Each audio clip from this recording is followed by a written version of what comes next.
Hello friends, welcome back to another video. ಇವತ್ತಿನ ವಿಡಿಯೋದಲ್ಲಿ neat roll number entry ಮಾಡಿದರೆ ನೀವು ಬಟ್ ಎಂಟ್ರಿ ಆಗಿದೆನಾ ಇಲ್ವಾ ಅಂತ ಹೇಗೆ ಕನ್ಫರ್ಮ್ ಮಾಡ್ಕೊಳ್ಳೋದು ಮತ್ತು ನೀಟ್ ವೆರಿಫಿಕೇಷನ್ ಸ್ಲಿಪ್ ಡೌನ್ಲೋಡ್ ಹೇಗೆ ಮಾಡೋದು ಅನ್ನೋದ್ರ ಬಗ್ಗೆ ತಿಳ್ಕೊಳ್ಳೋಣ. 3 ಡಾಟ್ ಮೇಲೆ ಕ್ಲಿಕ್ ಮಾಡಿ ಅಡ್ಮಿಷನ್ UGCET 2026. ದೆನ್ ಸ್ಕ್ರೋಲ್ ಮಾಡಿದರೆ ಅಭ್ಯರ್ಥಿ ಚಟುವಟಿಕೆ ಲಿಂಕ್ಗಳು ಅಂತ ಇದೆ, ಅದ್ರ ಮೇಲೆ ಕ್ಲಿಕ್ ಮಾಡಿ ಕೆಳಗಡೆ ಬಂದರೆ UGCET verification slip download link ಅಂತ ಇರುತ್ತೆ. ಇದ್ರ ಮೇಲೆ ಕ್ಲಿಕ್ ಮಾಡಿದರೆ ಈ ಥರ ಸರ್ಫೇಸ್ ಓಪನ್ ಆಗುತ್ತೆ. ಇದರಲ್ಲಿ ನೀವು ಅಪ್ಲಿಕೇಶನ್ ನಂಬರ್, ಪಾಸ್ವರ್ಡ್ ಮತ್ತು ಕ್ಯಾಪ್ಚಾ ಎಂಟ್ರಿ ಮಾಡಬೇಕು. ಕ್ಯಾಪ್ಚಾ ಎಂಟ್ರಿ ಮಾಡಿದ ನೆಕ್ಸ್ಟು ಲಾಗಿನ್ ಯೂಸಿಂಗ್ OTP ಮೇಲೆ ಕ್ಲಿಕ್ ಮಾಡಿ. ನಿಮ್ಮ ರಿಜಿಸ್ಟರ್ ಮೊಬೈಲ್ ನಂಬರ್ ಅಥವಾ ಇಮೇಲಿಗೆ OTP ಹೋಗಿರುತ್ತೆ. ಆ OTPನ ಇಲ್ಲಿ ಎಂಟರ್ ಮಾಡಿ. OTP ಎಂಟರ್ ಮಾಡಿದ ನೆಕ್ಸ್ಟು ವೆರಿಫೈ OTP ಮೇಲೆ ಕ್ಲಿಕ್ ಮಾಡಿ.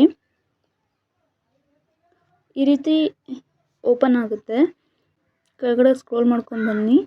ಇಲ್ಲಿ ಬ್ಲೂ ಟಿಕ್ ಕಾಣಿಸುತ್ತೆ, ಇದ್ರ ಮೇಲೆ ಕ್ಲಿಕ್ ಮಾಡಿ.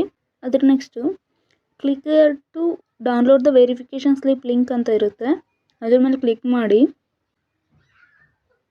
ಅದು ಕ್ಲಿಕ್ ಮಾಡಿದಾದ್ಮೇಲೆ ಅದು ಫೈಲ್ ಡೌನ್ಲೋಡ್ ಆಗುತ್ತೆ. ಡೌನ್ಲೋಡ್ ಆಗಿದ್ದು ಓಪನ್ ಮಾಡಿದರೆ ವೆರಿಫಿಕೇಷನ್ ಸ್ಲಿಪ್ಪು ಈ ಥರ ಇರುತ್ತೆ. ಇದು ಲಾಸ್ಟ್ ಟೈಮ್ CETದು ಯಾವ ಥರ ಇತ್ತಲ್ಲ ಅದೇ ರೀತಿ ಇರುತ್ತೆ.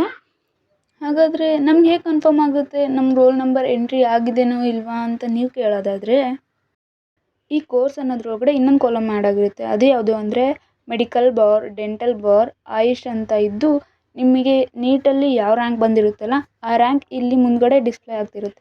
ಈ ಥರ ಏನಾದರೂ ನಿಮಗಾಗಿದ್ದರೆ ನಿಮ್ಮದು ರೋಲ್ ನಂಬರ್ ಎಂಟ್ರಿ ಕರೆಕ್ಟಾಗಿ ಆಗಿದೆ ಮತ್ತು ನಿಮಗೇನಾದರೂ ಮೆಡಿಕಲ್ ಕಾಲೇಜಲ್ಲಿ ಅಡ್ಮಿಷನ್ ಸಿಕ್ಕರೆ ನೀವು ಕಂಪಲ್ಸರಿಯಾಗಿ ಇದೇ ವೆರಿಫಿಕೇಷನ್ ಸ್ಲಿಪ್ನ ತೊಗೊಂಡೋಗ್ಬೇಕಾಗುತ್ತೆ ಯಾವಾಗ ಅಡ್ಮಿಷನ್ ಮಾಡಿಸೋ ಟೈಮಲ್ಲಿ. ವಿಡಿಯೋ ಇಷ್ಟ ಆಗಿದ್ರೆ ಲೈಕ್ ಮಾಡಿ, ಫ್ರೆಂಡ್ಸ್ಗೆ ನೀಡಿದರೆ ಶೇರ್ ಮಾಡಿ, ಡೌಟ್ ಇದ್ದರೆ ಕಮೆಂಟ್ ಮಾಡಿ. ಇದೇ ರೀತಿ ಕೌನ್ಸ್ಲಿಂಗ್, ಕಟ್ ಆಫ್ ಇನ್ಫಾರ್ಮೇಷನ್ ಮತ್ತು ಲೈವ್ ಡೆಮೋಸ್ಗೋಸ್ಕರ ಚಾನಲ್ನ ಸಬ್ಸ್ಕ್ರೈಬ್ ಮಾಡಿ.